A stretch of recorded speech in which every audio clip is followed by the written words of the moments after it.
Voilà, on se retrouve ce dimanche sur le plateau de l'émission L'Hebdo des éditorialistes avec nos invités que je vais vous présenter tout de suite. Je commence par ma droite, Félicien Fayon, bonjour. Bonjour Théodule et bonjour à tous les téléspectateurs. Merci d'être là ce dimanche.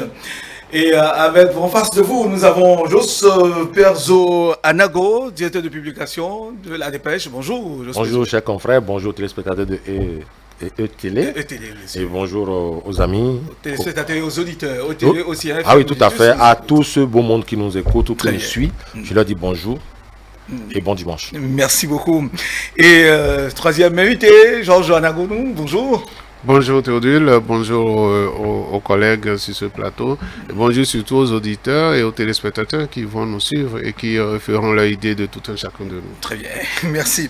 Alors tout de suite, nous allons commencer par le doyen Anagonou, Georges Anagonou. Quelle est l'actualité qui vous a, ou les actualités qui vous ont marqué cette semaine?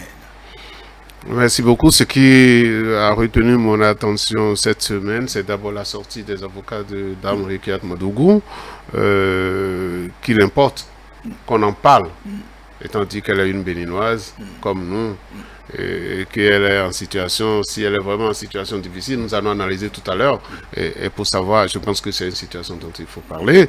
Et deuxième chose toujours liée à elle, cette affaire de... Elle a reconnu avoir remis 15 millions à quelqu'un.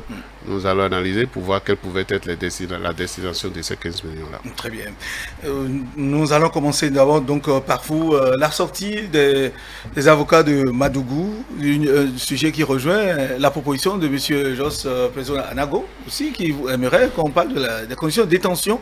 Tout à fait. Tout à fait. Vous voulez donc que j'en parle déjà Oui, vous me lancez. Oui. Ok, d'accord. Oui, tout à fait. J'aurais souhaité que nous abordions cette actualité-là relativement aux conditions de détention que les avocats, les conseils de Rekiat Madougou ont dénoncées par voie de presse.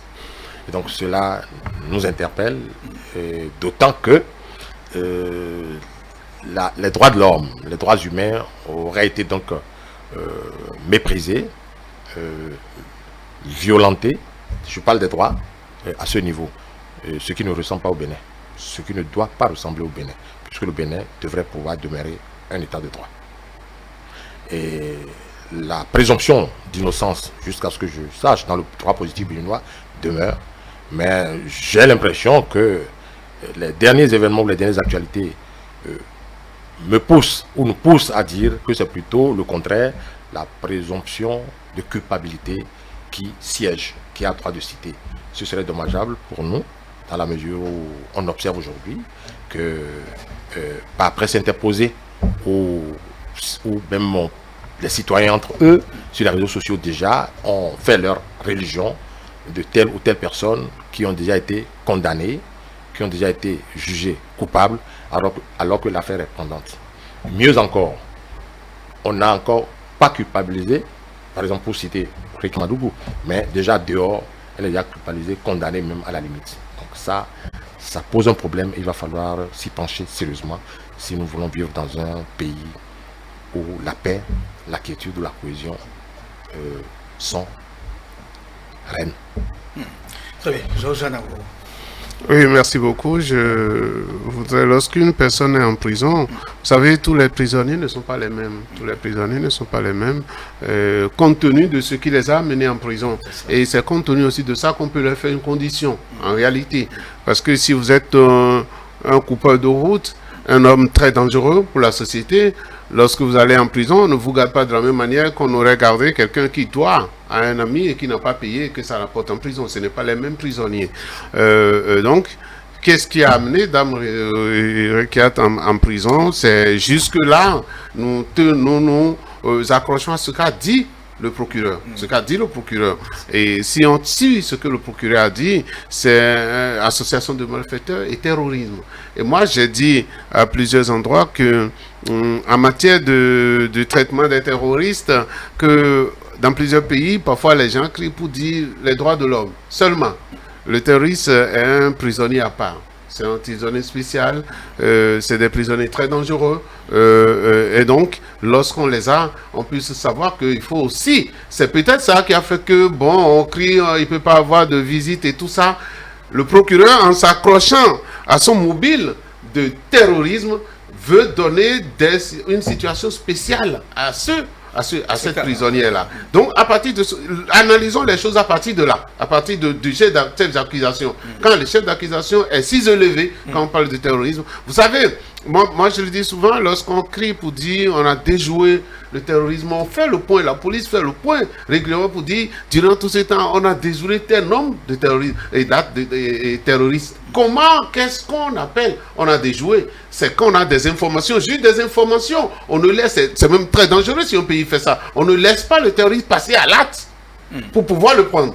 Mais on le prend sur les intentions, sur les écoutes téléphoniques, sur quelques actes rassemblés. C'est à partir de là qu'on le prend. Et c'est pour ça qu'il existe des conditions spéciales pour traiter un terroriste. Maintenant, oui, nous sommes dans une situation de présomption d'innocence. Et ça aussi, je m'y accroche. C'est pourquoi j'ai dit, selon les déclarations du procureur, et j'ai dit, je croise les doigts, moi, pour dire que ce que le procureur a dit, et vivement que la défense vienne démontrer que c'est faux, que ce n'est pas ça, que ce n'est pas fondé. Quand ce n'est pas fondé, nous serons tous heureux d'aller accueillir Mme Requiat à la sortie de la prison. Ça, c'est clair. Mais si ce que le procureur dit s'avère une réalité, et que c'est ça qui se présente, souffrez que nous puissions faire attention. Ceci dit,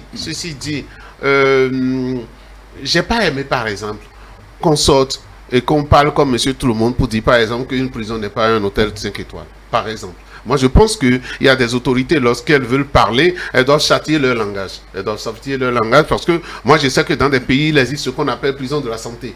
La prison de la santé en France, c'est pour les autorités, c'est pour les hommes d'un certain rang, c'est pour peut-être ceux qui sont malades, parce qu'on sait qu'il y en a qui ont servi leur pays et que par moment, leur pays doit pouvoir leur rendre ça. Donc, on n'a pas besoin d'aller dire ouvertement comme ça, non, prison n'est pas 5 étoiles. Non, on sait que Mme Requiat Madougou, dans sa vie professionnelle, vivait dans des hôtels 5 étoiles. Mais je suis sûr qu'elle comprend qu'à partir du moment où vous êtes en prison, vous n'attendez pas et choses là. Mais bon, on est allé jusqu'à parler des rats et tout. C'est comme si là où elle est, on a envoyé les rats. Non, je pense que ça ne se passe pas comme ça. On connaît les conditions de prison en République du Bénin.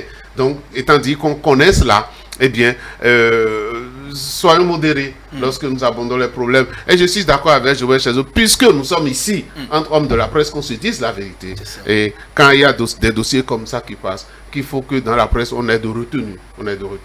Que nous ne puissions pas juger, nous ne pouvons pas juger la personne coupable avant que la justice ne tranche. Moi, j'ai dit quelque chose. Il est temps que ce dossier-là quitte la presse et que ce dossier reste dans la main de la justice et que la justice fasse son travail. Donc voilà, moi je voudrais dire que un prisonnier de cette classe-là n'est pas traité de la même manière, mais de là à détacher les rats pour que les rats... Vous savez, il y a des gens, les gens de la classe, il faut le dire, hein, des cadres de ce niveau-là, et surtout lorsqu'on est femme, on n'a pas souvent vécu parmi les rats, on n'a pas souvent vécu dans les conditions difficiles peut-être dans lesquelles nous on a vécu. Et donc, voir même passer le rat peut l'empêcher de dormir. C'est possible. Voir même passer le rat, ça peut l'empêcher de dormir. Et il y en a qui même voient passer quand le rat, c'est fini. Ou bien avoir même dans la tête que le rat serait passé par là. Rien que dans l'idée, ça peut l'empêcher de dormir. Je voudrais demander... Quel exemple, oui.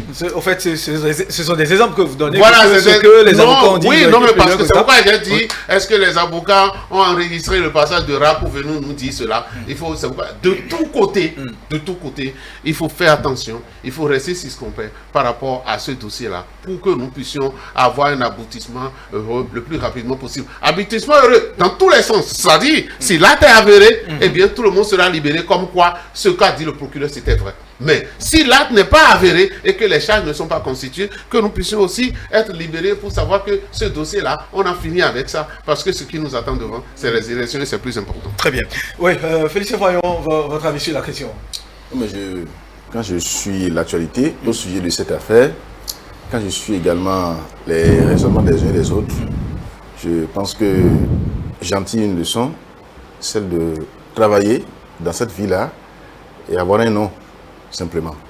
Parce que j'ai compris que, et comme on le dit, que devant la justice, que vous soyez blanc ou noir, que normalement, vous devez être les mêmes. Mais apparemment, ce n'est pas le cas. En tout cas, au Bénin. Je dis au Bénin parce que quand vous êtes opposant et que vous êtes en prison, c'est que normalement, on devait vous donner certains privilèges. C'est la perception de certaines personnes. On devait vous accorder certains privilèges, quelle que soit la faute, quelle que soit l'infraction, quel que soit ce que vous avez commis comme délit. C'est comme si vous étiez au-dessus des autres prisonniers qui sont là. C'est l'impression que j'ai simplement. Sinon, je ne sais pas pourquoi depuis le 5 mars dernier, c'est le cas de Mme Rekia Madougou seule qui attire l'attention des gens, qui retient l'attention des gens, et les avocats sortent, ils parlent. Et le péché qu'ils commettent, selon moi, c'est qu'ils ne parlent même pas des co-détenus de Mme Rekia Madougou. Ils ne parlent pas de M. Horace Saka, voilà, Georges. Ils ne parlent pas du colonel. Ils ne parlent pas de Tidjani. Ils ne parlent pas des autres co-détenus dans le même dossier. Ça me dérange beaucoup. C'est à croire que eux, ils ne méritent pas d'être défendus. C'est à croire que eux, ils ne méritent pas d'avoir de très bonnes conditions en prison. C'est à croire qu'en dehors de Mme Rekia Madougou qui est en prison en ce moment, il n'y a plus personne d'autre qui soit en situation difficile. Ça fait un peu mal. Ça gêne. Et je dis, si nous mourons dans la pauvreté, nous autres, c'est qu'on aura péché. Hein? Nous devons travailler pour avoir un nom, pour être défendus, même si nous sommes en erreur, même si nous sommes en faute. Je le dis parce que, depuis quelques mois, par exemple, séjournent en prison des anciens maires de la commune d'Abomey-Calavi. Mais qui est-ce qui en parle? Qui est-ce qui s'intéresse à leurs conditions de détention? Eux ne sont pas des citoyens. Eux, on doit les jeter en pâture. Eux, ils ont voulu tuer qui? Qu'est-ce qu'on leur reproche? Est-ce que c'est le terrorisme aussi? Sinon, entre le terrorisme et peut-être le détournement de la mauvaise gestion, c'est quoi la faute la plus lourde pour qu'on s'intéresse, d'accord, à une et une seule personne? Je n'ai rien contre Mme Madougou, mais je parle de ces avocats, je parle de ceux qui opinent sur son cas, je parle de ceux qui oublient les autres. Et je parle aussi de ceux qui ont tendance à se faire une confusion entre la criette, le procureur spécial et l'agence pénitentiaire du Bénin. C'est à croire que le procureur peut donner des instructions qui vont être suivies directement en prison alors que les prisons sont gérées par l'agence pénitentiaire du Bénin. Ça n'a rien à voir avec le tribunal. L'APB n'a pas d'instruction à recevoir du procureur. Il n'a pas d'ordre à recevoir du procureur. Parce que quand vous quittez le procureur, vous quittez le parquet bien sûr, et vous allez un peu se donner un autre monde. C'est une autre administration qui vous gère. Et si le procureur a besoin de vous, il vous fait appel et on vous amène vers lui. C'est de ça qu'il s'agit en réalité. Et donc dire que le procureur a corsé, dire qu'on a essayé de... Qui l'a fait? Est-ce que Mme Madougou, qui est une ancienne ministre de la Justice, ancienne garde des Sceaux, est-ce qu'elle ne sait pas qu'il y a une différence entre les deux administrations? Est-ce que ces avocats parlent avec elle vraiment? Peut-être que les avocats ne savent pas ça, mais elle qui a été garde des Sceaux, je pense qu'elle comprend qu'il y a une différence entre les deux administrations. Qu'elle comprend qu'en prison, comme l'a dit le ministre Ouroula, c'est pas un hôtel à 5 étoiles. Vous ne pouvez pas exiger les mêmes conditions de vie en prison qu'à la maison. C'est pas possible, vous n'êtes pas chez vous. Et quand on dit prison, c'est que vous êtes privé de liberté. Vous n'avez pas la liberté de faire tout ce que vous aurez voulu. C'est vrai que cela ne veut pas dire que vos droits seront brimés.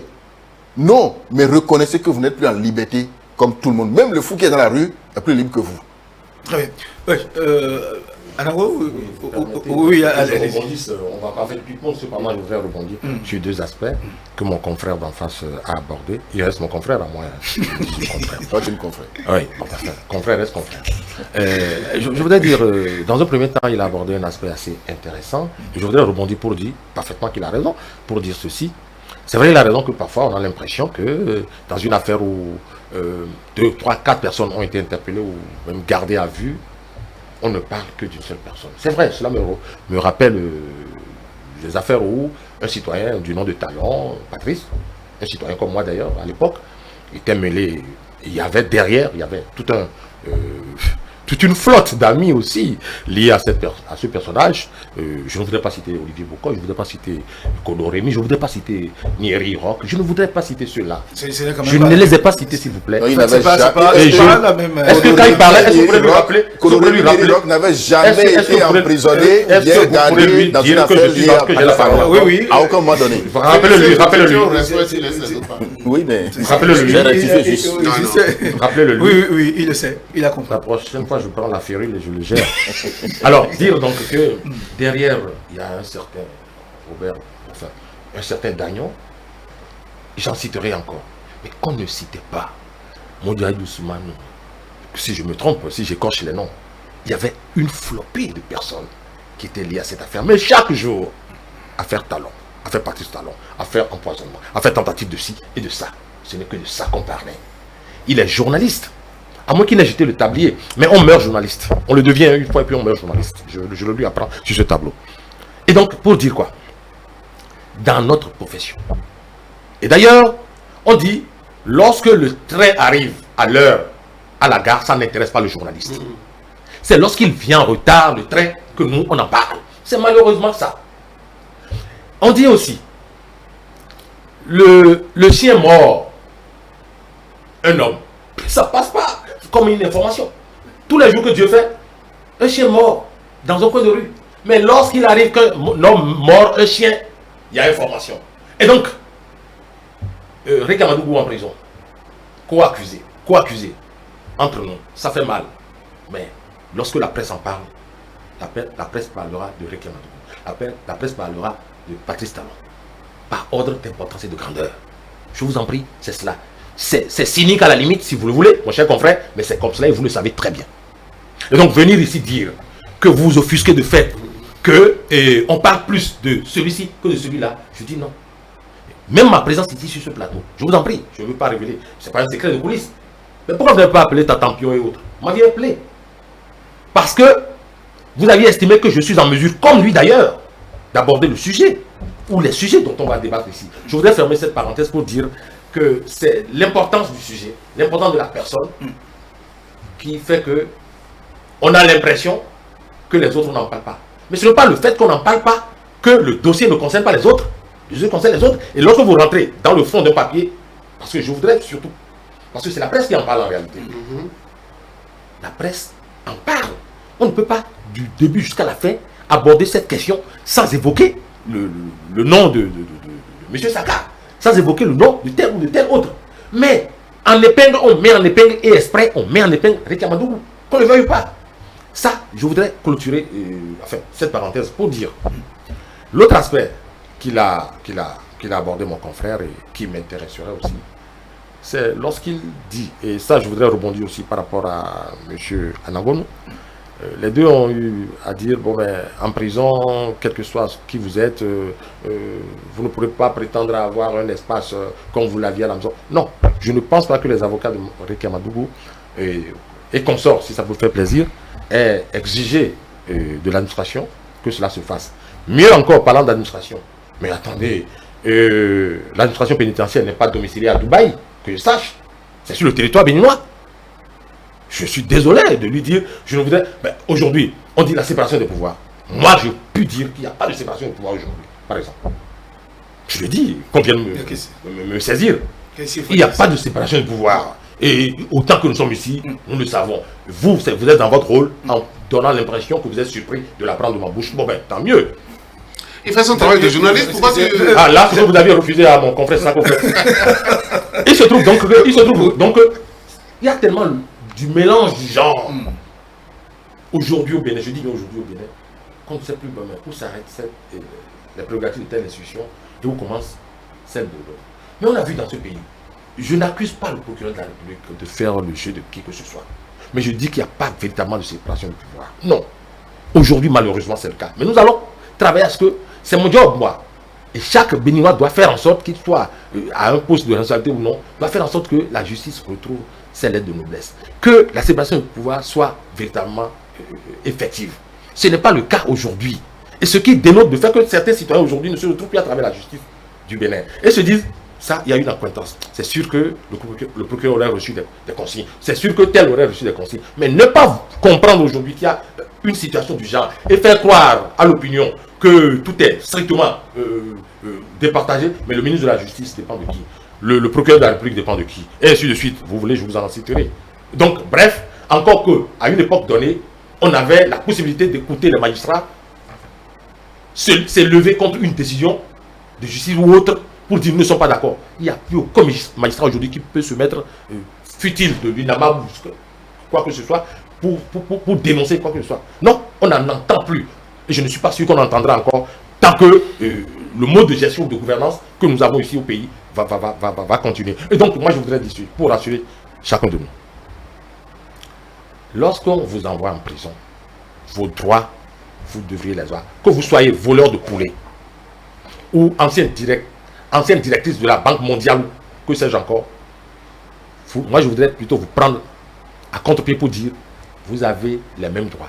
Et quand tout à l'heure, mon ami Anango nous disait que, ah non, c'est pas de la même façon qu'on traite un terroriste, mais lorsque on soupçonne quelqu'un d'être terroriste, cela suffit-il déjà pour commencer par lui couper les ongles, par l'empaler? Mais non!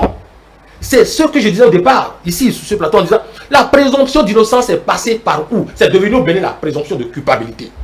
Et chacun de mes confrères ici, ou de mes collègues, ou de mes compatriotes, chacun d'eux est tombé dans ce piège sans le savoir tout à l'heure, à travers leurs explications. Mais moi, je voudrais me méfier de le faire parce que je me dis, demain pourrait être mon tour.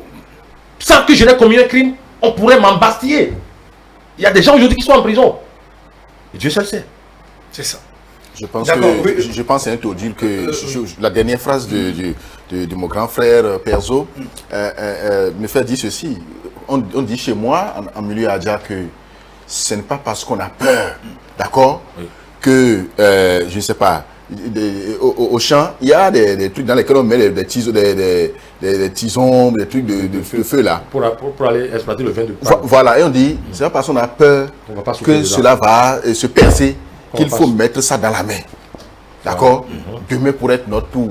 Est-ce une raison pour laquelle on ne va pas dire la vérité? Est-ce une raison pour laquelle on va avoir peur d'opiner sur des cas Madougou? J'ai l'impression que les Béninois oublient, je ne pas les Béninois, j'ai l'impression que certaines personnes oublient les raisons pour lesquelles Mme Madougou est en prison. On ne parle plus de ce qui l'a conduite en prison, mais on parle plutôt de ses conditions de détention. C'est malheureux. Nous devons nous poser la question de savoir, mais pourquoi est-ce qu'on l'a déposé? Qu'est-ce qu'on lui reproche? Quel est le cours des enquêtes? Est-ce qu'à aucun moment donné, les avocats, au cours de leur sortie, ont dit c'est faux, ils ont menti sur le compte de notre cliente? Est-ce qu'ils ont dit ça? Je pense que non. Nous avons entendu une affaire de capture d'écran avec le ministre Kérékou. Les avocats n'ont jamais dit, mais le numéro là, c'est pas pour notre cliente. Ils ne l'ont jamais dit. Ils ne sont jamais venus dire c'est faux, tout ça. Ils ne l'ont jamais dit. Ils n'ont jamais dit, mais que, affaire de 15 millions, les gens ont menti. Ils ne l'ont jamais dit. Donc, j'ai l'impression qu'on s'intéresse plutôt à ces conditions de détention qu'aux raisons pour lesquelles elle a été conduite en prison. Parce que le procureur dans sa déclaration avait dit que selon les informations qu'ils ont reçues, c'est que des gens s'apprêtaient à commettre un forfait contre une personnalité du Nord. Une personnalité, une autorité en service à Parakou. Mais ça, cette autorité-là n'a pas droit à la vie. Et on a eu des informations sur lesquelles on veut attenter à la vie d'une autorité. Nous avons semblé balayer cela du revers de notre main. On oublie ça et on s'intéresse maintenant aux conditions de détention de celle qui est accusée. Aujourd'hui, c'est vrai, on n'a pas encore jugé, c'est vrai, on n'a pas encore condamné, c'est vrai qu'on n'a pas encore peut-être suffisamment de preuves, mais on n'a pas encore suffisamment de preuves contre aussi. Et on semble oublier cela, et puis on parle de conditions de détention. Je voudrais qu'on sache raison garder aussi. Et qu'on sache aussi que les autres ont aussi droit à une vie. Et qu'on sache aussi que les autres qu'on enferme tous les jours, et que ce n'est pas seulement Mme Madougou seule. On a enfermé un chargé de mission du chef de l'État il y a quelques semaines, non? Monsieur Hunguer, vous êtes informé comme nous. On a enfermé des soutiens. Des Béanzins, des gens sont allés en prison il y a quelques semaines seulement. Pourquoi est-ce qu'on n'en parle pas? Vous avez dit oui, que lorsque le train vient à l'heure, ça n'intéresse personne. D'accord, donc, quand chargé de mission du chef de l'État est en prison, ça ne dit rien. Que des anciens patrons des services de renseignement du Bénin aillent en prison, ça ne veut rien dire. Donc on peut oublier ça. Mais qu'une ancienne ministre aille en prison, oui, ça peut intéresser. Je suis désolé. Oui, monsieur. Non, je voudrais dire que la chance que j'ai ici, c'est d'être un sociologue et de ne parler que des faits. Je ne voudrais pas voir la société telle qu'elle doit paraître. Je voudrais la voir telle qu'elle est. Et c'est pourquoi j'ai dit, dès le départ, que Félicien souffre, que je lui dise. Vous savez, plus l'effort que vous avez fourni pour monter sur l'échec social, et c'est à cette image aussi que la société vous traite. C'est comme ça. Ça peut être injuste, mais c'est la stratification sociale qui impose cela. C'est ça qui va faire que lorsque Dame Ricard Madjougou, peut-être que si elle n'avait pas tenté d'être candidate et que ça s'est passé sous une autre, dans d'autres conditions, peut-être qu'on n'en parlerait pas ainsi. Il faut oublier Khalil Seglo, par exemple, qui avait déposé le dossier. Félicien, tu peux te calmer un peu. Donc, ce que j'aime bien, laisse le vieux jeune j'aime bien, c'est quand on veut analyser les faits, ça fait parfois que certains disent non, M. Anango n'est pas extrémiste ou bien il n'est pas passé. C'est pas ça mon débat à moi. Mon débat à moi, c'est de parler de ce qui est. Ce qui est ici, c'est que le procureur a fait une sortie. Ce qui est d'abord, c'est que Mme Ricard Madougou a été arrêtée, d'accord? Ce qui est ici, c'est que le procureur est sorti pour donner sa version des faits. Ce qui est ici, c'est que les avocats de Ricard Madougou aussi sortent pour donner leur version des faits. Et ce qui doit rester maintenant, c'est que tout ça là, que les gens aillent s'affronter dans le prétoire, pour que ça ne soit plus dans les journaux, pour qu'on puisse trouver la vérité des choses. Donc Félicien, pourquoi tu veux protéger les siens? Je voudrais dire, qui est-ce qui parle de Ricard Madougou tout le matin? C'est les journaux, c'est les journalistes qui parlent.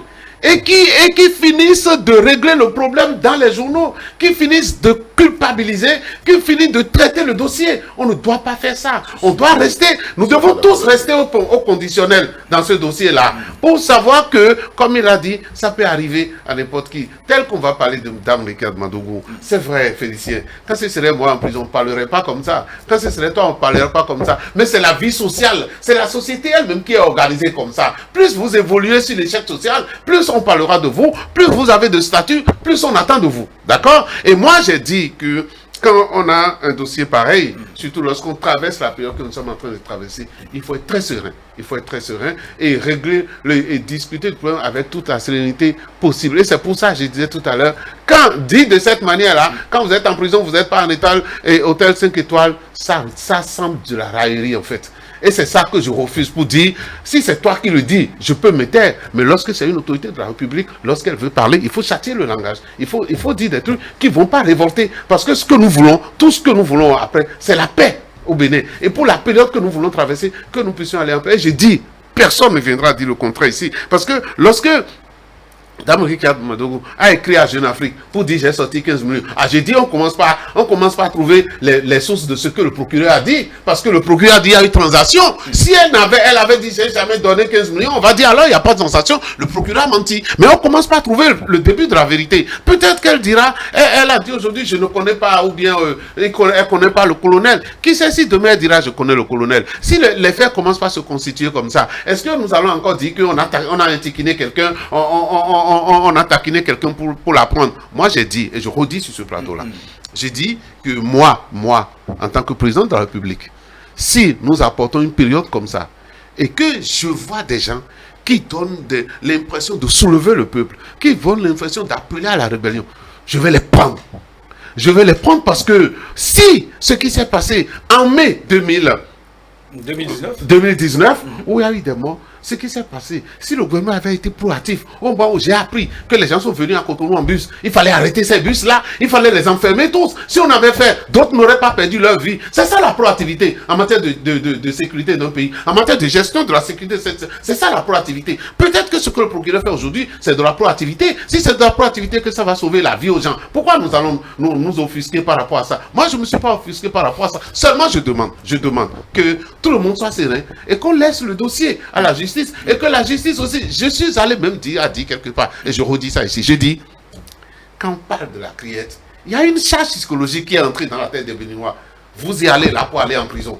Ah, c'est vrai que c'est une cour spéciale. C'est vrai que c'est une cour spéciale. Mais moi, j'ai dit, dans ce dossier-là, elle n'a qu'à se considérer comme une cour ordinaire. Et permettre que les avocats viennent vraiment défendre leurs clients. Et qu'on ait le temps de parler et que le peuple puisse voir. Le peuple puisse voir la réalité, la vérité dans ce dossier-là. Vous savez ce qui va se passer lorsque on verra la vérité dans ce dossier-là. Plus personne ne sera offusqué, plus personne ne sera senti chaud là. Et quel que soit là où nous sommes, même la maman de Ricard Madougou, elle pourra comprendre que oui, sa fille a fauté, et parce qu'elle a fauté, il faut qu'elle paye son dette à la société. Justement, ça nous permet de bondir sur l'affaire des 15 millions.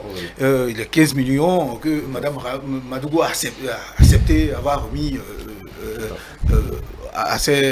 en tout cas à ceux qui sont... je pense. Oui. Chers confrères, oui. Je suis peiné Mais je fonctionne sans sentiment sur certains dossiers. Je suis peiné parce que tout à l'heure, je disais ici, ça suborderait une sorte de complicité. On a cette propension, j'ai noté cette propension, à vouloir charger.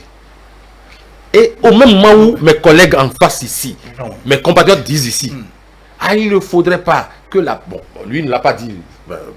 Anagoum disait, la présomption d'innocence, oui, la présomption d'innocence doit être de mise et tout le reste. Au même moment, M. Anagoum dit, tout à l'heure, il a terminé sa phrase en disant, et même la maman de Rika Magou dira, oui, ma fille a fait. Lorsqu'on va prouver, je vous en prie, je vous en prie, je vous en prie, même.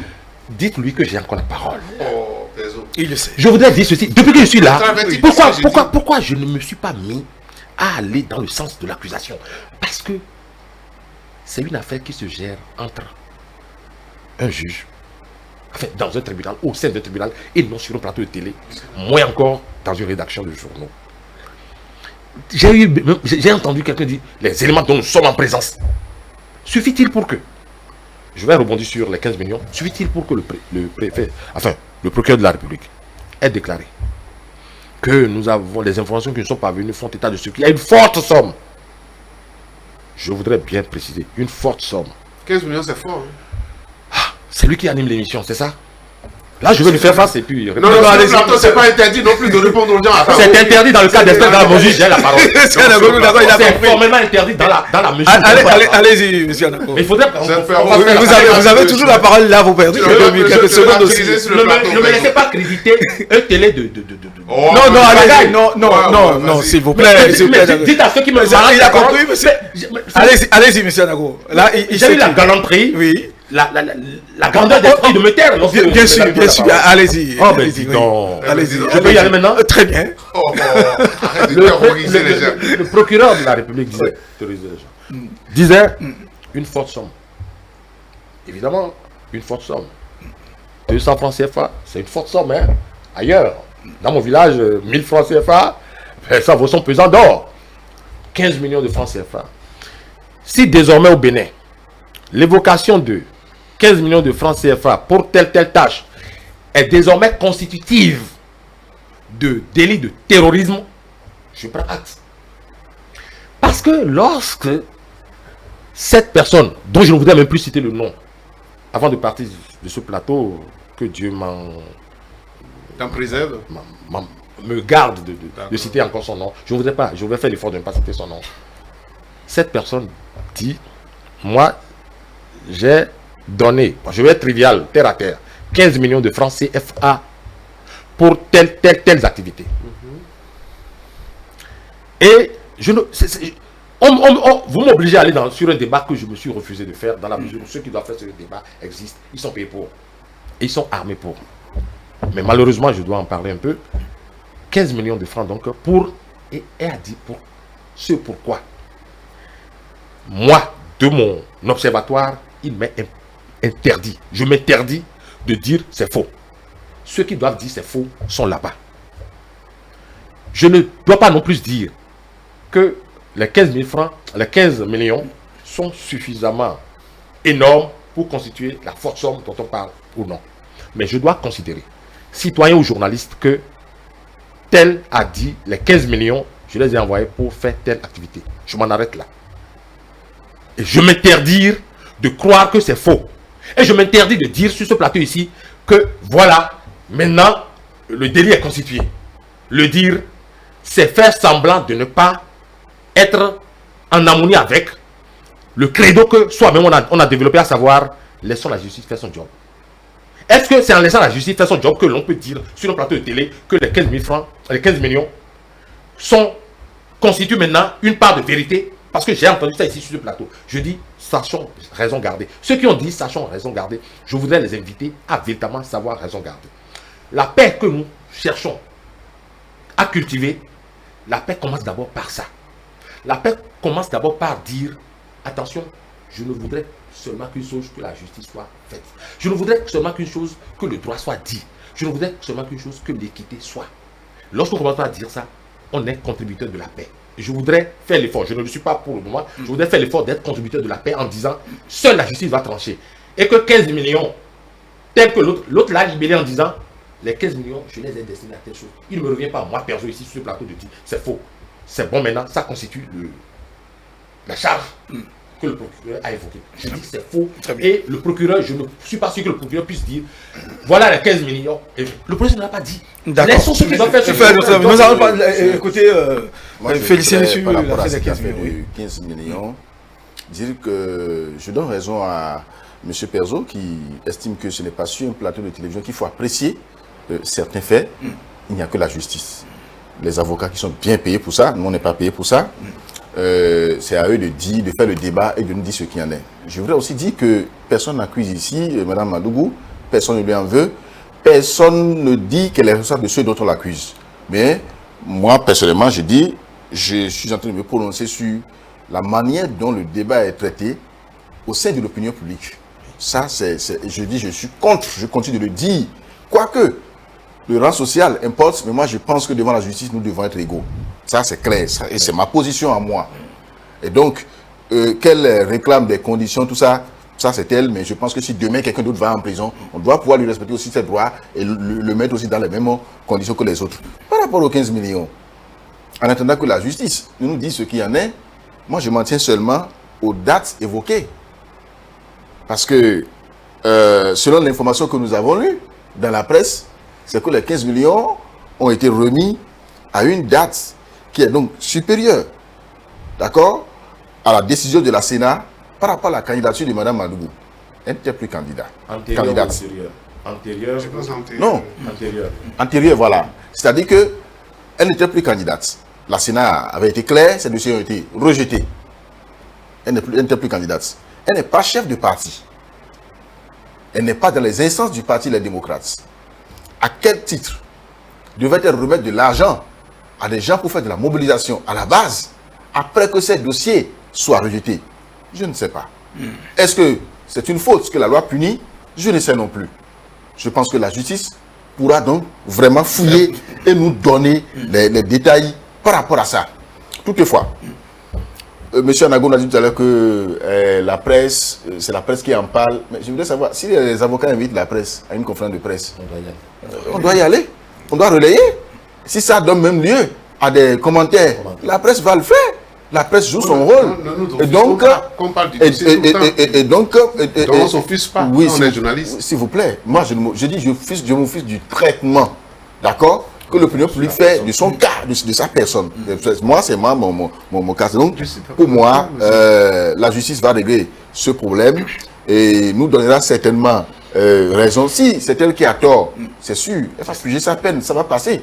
On ne va pas la condamner à mourir. Non, c'est pas, non, elle est aussi une citoyenne béninoise, elle a des droits, tout ça. Non, après cette affaire, Mme Madougou, Mme Madougou, l'autorité que nous respectons tous, c'est tout. C'est une affaire qui certainement va passer. On a vu Dominique Strauss-Kahn aux États-Unis. C'est passé déjà. On a vu Sarkozy, qui actuellement même porte un brassard, c'est qu'il est condamné. Et donc, ça va passer également. Il y a eu d'autres personnalités. On a vu ce qui se passe au Sénégal. Ce n'est pas au Bénin seulement. Et je ne pense pas que quelqu'un en veut à quelqu'un d'autre parce que la personne est de l'opposition. Je ne crois pas. Nous sommes les mêmes. Et il n'est écrit nulle part que la justice n'a plus le droit d'interpeller quelqu'un quand la personne est de l'opposition. Nulle part, ce n'est écrit. Et donc, que les gens comprennent, que l'opinion publique comprenne que, quel que soit votre rang social, quelle que soit votre position par rapport au pouvoir, si vous tombez dans l'erreur, la justice a le plein pouvoir de s'intéresser à vous. Et en s'intéressant à vous, la justice ne veut vous faire aucun mal. Très bien. Et puis aller en prison, ce n'est pas à mourir, c'est pas aller dans l'enfer. Très bien. Voilà, nous allons boucler. Je pense qu'il est quand même normal que je puisse rectifier certaines choses. Personne ici n'a dit que Dame Ricard Madougou est coupable. Je dis, seulement on a dit, si les faits sont constitués, nous serons d'accord pour dire qu'elle doit payer sa dette à la société. C'est ce que j'ai dit, et c'est ce que j'ai dit en disant, même sa maman puisse comprendre que, ma fille est en faute, et il faudrait qu'elle puisse payer sa faute. Mais si les faits ne sont pas constitués, que nous serons encore tous heureux d'aller acclamer qu'on puisse la libérer. C'est ce que j'ai dit, il faut qu'on puisse classer les choses et ne pas semer de la confusion dans la tête des auditeurs. Personne ici, sur ce plateau-là, n'a dit que Dab est déjà en faute, ou bien que... Mais seulement j'ai dit que le procureur, en faisant sa sortie, a parlé d'une forte somme.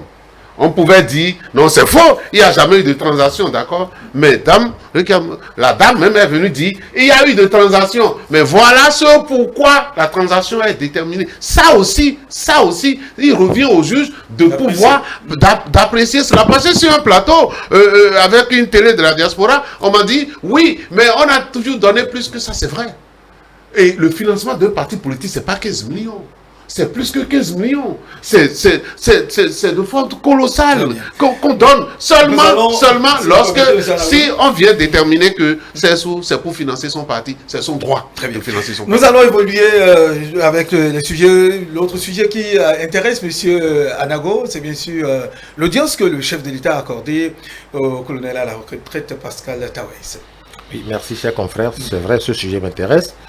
Cela m'intéresse particulièrement parce que je me positionne par rapport au contexte qui est celui que nous traversons et que d'ailleurs tout le monde est unanime à partager ici. Ce contexte, c'est la perspective des présidentielles. Ce contexte, c'est aussi le pays, il faut le reconnaître aussi, où il y a un peu d'incertitude, qu'on essaye de gommer, que chacun de nous doit d'ailleurs gommer. Et donc, quand on regarde ce contexte, et quand on regarde aussi le contexte lié donc au personnage, je voudrais citer notre compatriote Tawes. Et lorsque je regarde tout le vacarme qui a été organisé autour de cette audience, et lorsque j'observe les motifs évoqués par l'intéressé lui-même pour être reçu par le chef de l'État, le premier magistrat de la République, et tout ce que vous voulez. Et lorsque je regarde autour de nous, les urgences, je n'apprendrai pas au président de la République quelles sont les urgences, mais comme je suis au sein de la société, j'observe aussi. Je constitue une urgence pour la République. Vous aussi, ainsi de suite, les citoyens. Et donc, quand on regarde tout ça, je me dis, mais quelle propagande! Mais pourquoi avoir fait tout ce tapage pour recevoir quelqu'un qui dit qu'il a des difficultés au plan administratif? Mais pourquoi l'avoir réussi avec autant de tapage, autant de bruit, autant de brouhaha? Je suis un communicant. Je trouve là c'est un mauvais coup. Et je me dis, mais le chef de l'État pouvait mieux faire. Le chef de l'État est le dernier recours. Le dernier des derniers recours en cette matière. L'administration. Je suis béninois, j'ai des problèmes avec l'administration. Pour peu que j'ai des problèmes avec l'administration, je prends mes dossiers en main, je tape à la porte du président de la République, il me reçoit. Et je dis, je suis venu voir le chef de l'État parce que j'ai des problèmes administratifs.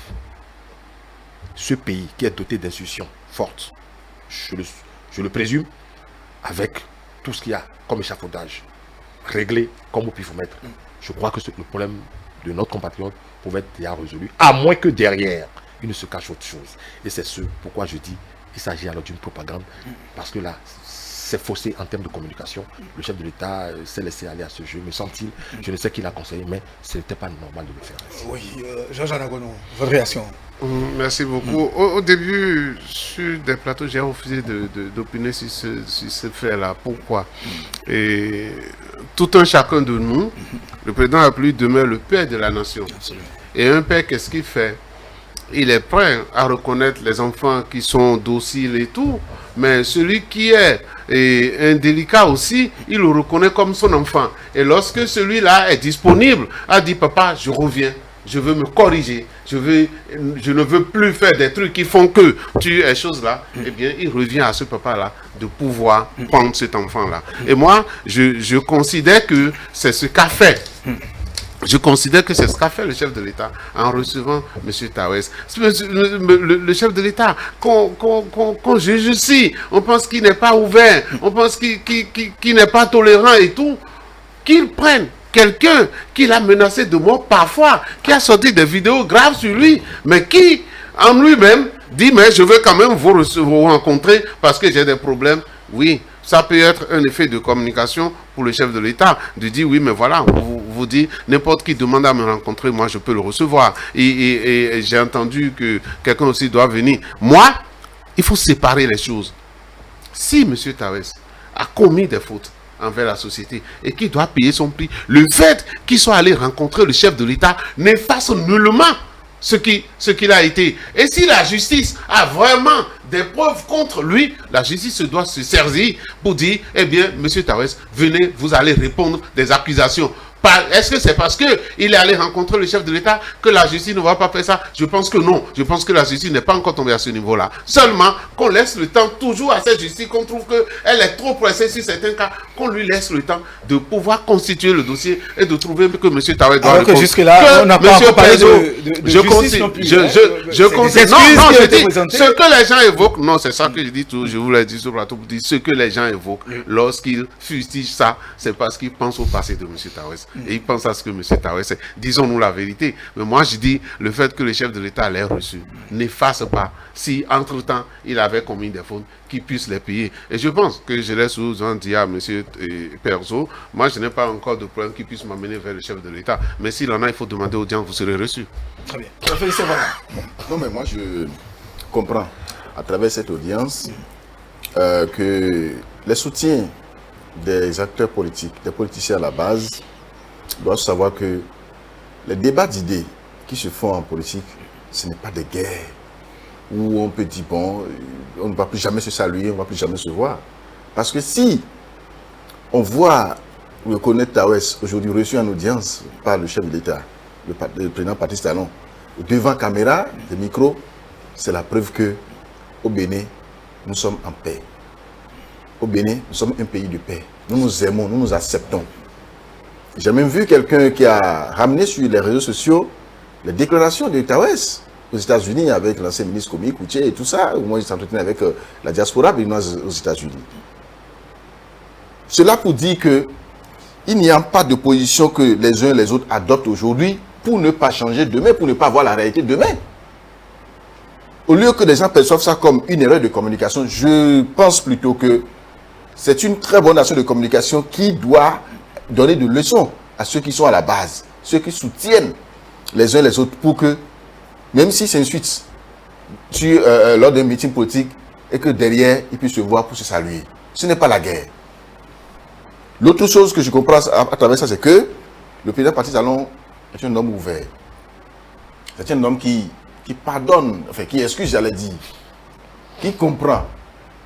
Et ça ne m'étonnerait pas si un jour, on apprenait que le président Patrice Talon recevait un Boni Yahi, et d'ailleurs, il avait déjà exprimé l'intention, il le recevait à la présidence. Ou bien que s'il recevait, et même Mme Madougou, si elle sortait de prison, ça ne me surprendrait même pas. Parce qu'on a vu déjà quelqu'un qu'on avait soupçonné, dont le nom avait été cité dans une situation grave, mais qui a été reçu. Mais qu'en sera-t-il des autres? Ce serait très facile.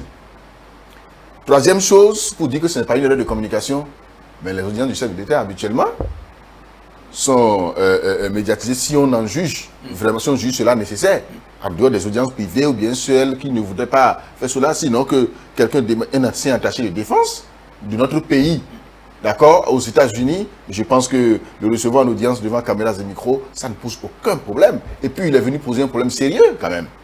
C'est pour dire qu'il aurait pu prendre par derrière et que le chef de l'État a dit, bon, je veux vraiment que vous m'aidiez à régler ce problème. Tout ça, c'est fini. Mais il a demandé à venir pour qu'on l'aide. Ici, depuis 2013, effectivement, l'on l'envoie, d'accord, aux États-Unis en tant qu'attaché de défense, avec un visa de 1 an non renouvelable. Est-ce que c'est normal?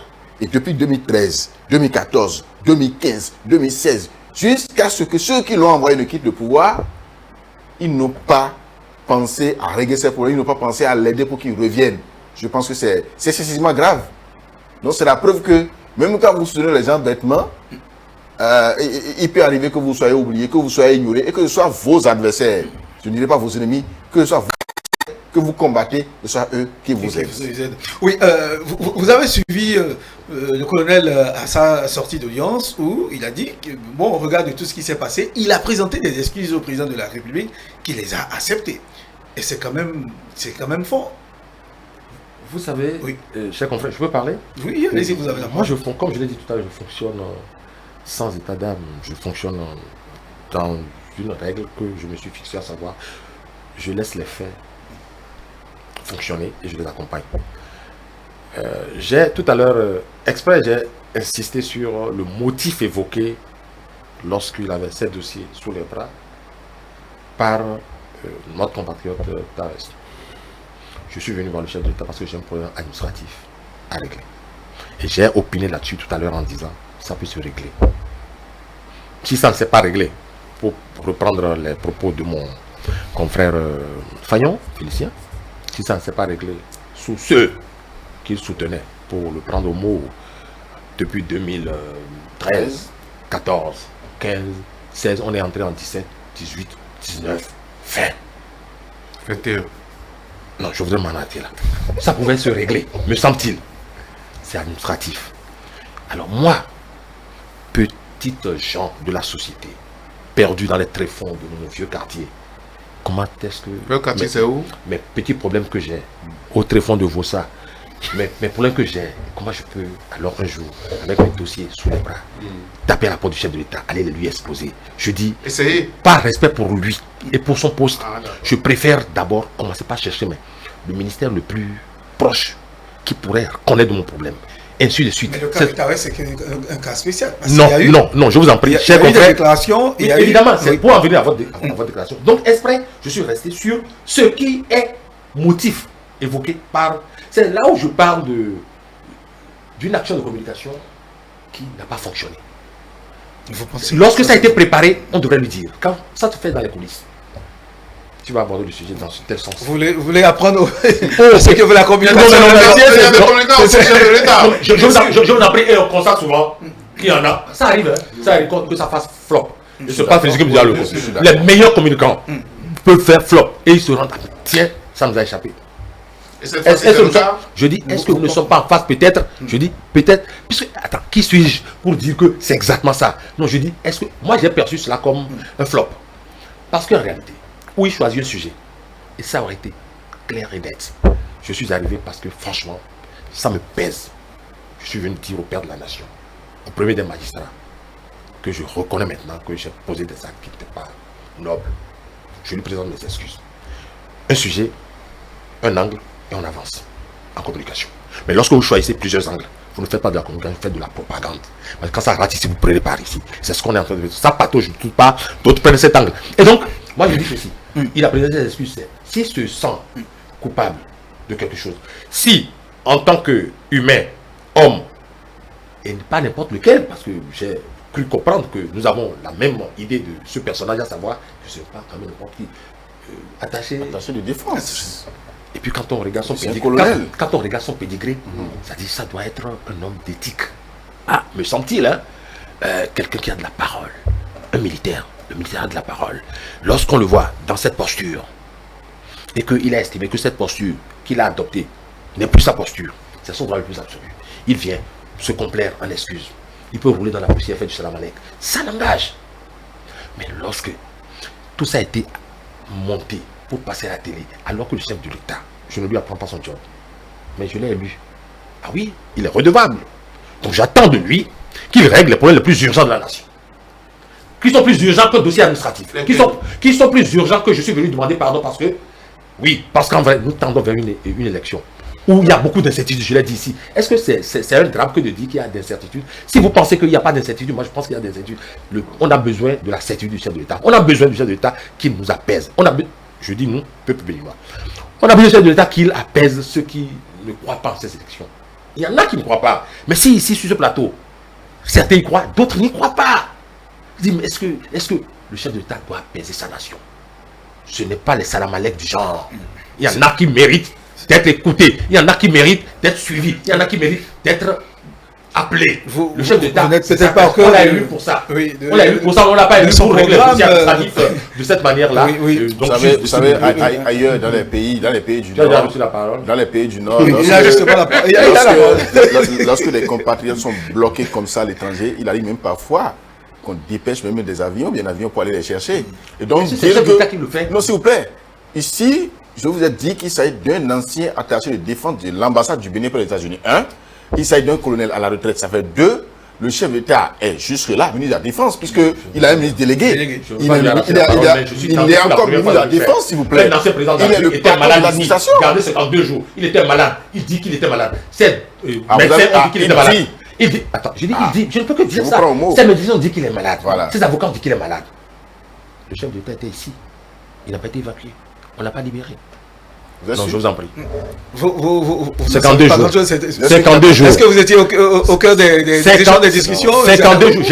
J'ai situé ça dans le 52 jours. Je n'ai pas mis ça au 53e jour. J'ai mis ça entre les 52 jours. Le président de la République est le citoyen le plus informé du pays. Si l'ancien président dont il s'agit, dont vous parlez, était gravement malade et avait besoin d'être évacué, je pense que il n'aurait même pas attendu que ce soit nous qui en fassions cas, ou bien que ce soit même les avocats qui en parlent. Le chef d'État aurait déjà pris les dispositions qu'il fallait pour qu'il soit évacué. La preuve, il est sorti. Il n'est pas mort, il est vivant, il est en bonne santé. Donc, il n'y avait pas péril dans la demeure. Il y avait plus de peur apparemment que de mal. Oui, nous avons 3 minutes pour clore cette émission. Nous allons faire le tour de table. Je commence par 45 secondes par chacun. 45 secondes, s'il vous plaît. 45 secondes, nous commençons. Nous commençons. Monsieur Anagonou. Non, mais parce Michel, je sais pas pourquoi il fait ça. Non, je voudrais dire que nous allons effectivement vers la période électorale et c'est vrai que ces élections-ci sont particulières parce qu'elles sont organisées à la suite d'un certain nombre de réformes politiques, d'accord, et que ces réformes-là, bon là, mal là, sont en train de, à tort ou à raison du moins, certains sont en train de protester. Donc nous allons vers une élection présidentielle, mais qui est spéciale à la suite de ça. Ce qu'il faudra, c'est que chacun puisse se préparer à apporter sa contribution pour que ces élections se passent dans la paix, voyez-vous. Et donc, traiter le dossier Ricard Malou avec une certaine célérité va aussi dans ce sens-là. Va dans le sens qu'on veut que les élections se passent dans la paix. Je voudrais demander à tout le monde, à tous ceux qui sont concernés, même considérer que, comme il a dit, l'action du président Tawes, c'est pour aussi dire que nous avons besoin que les élections se passent dans la paix. Parce que quand ça se passe dans la paix, vous serez heureux, je serai heureux, nous serons tous heureux. C'est pour ça que je lutte. Merci, monsieur Georges Anagonou. Anago, vous avez la parole. Non, souvent c'est moi qui prends le dernier la parole, donc tu vas prendre et le jeune homme va faire cela à la fin. Bon. Oui, je m'incline. Non, mais je voudrais aller dans son sens pour dire ceci. Il y a quelques jours, j'étais à Porto-Novo, j'ai suivi un séminaire de formation. Dans la perspective des élections, il faut cultiver la paix. C'est vrai. Je voudrais ajouter ceci. Nous, ceux qui ne nous verront pas après ce plateau, ne sauront pas que nous allons nous embrasser. On l'a fait avant de venir ici. On s'est rentré dedans sur le plateau. Mais ce n'est pas un pari que je fais, c'est comme ça que nous fonctionnons. Je voudrais que tous les pays fonctionnent ainsi. Mais la paix, en fait, c'est un comportement, comme l'a dit quelqu'un. Il n'y a pas, pour faire la paix, il n'y a pas qu'une seule personne. Sur ce plateau, si vous faites la paix, que nous autres ne sommes pas disponibles pour faire la paix, il n'y aura pas la paix. Donc je voudrais que tout le monde, du président de la République jusqu'au Béninois, qui est à Diawere ou à Tumituti, que tout le monde ait la démarche de la paix. Qu'on n'enferme pas les gens à tour de bras. Merci beaucoup. On ne le fait pas non plus. Merci beaucoup. Moi, je voudrais quand même emboîter dans les pas à mes grands frères pour dire que la paix, et seule la paix pour notre pays.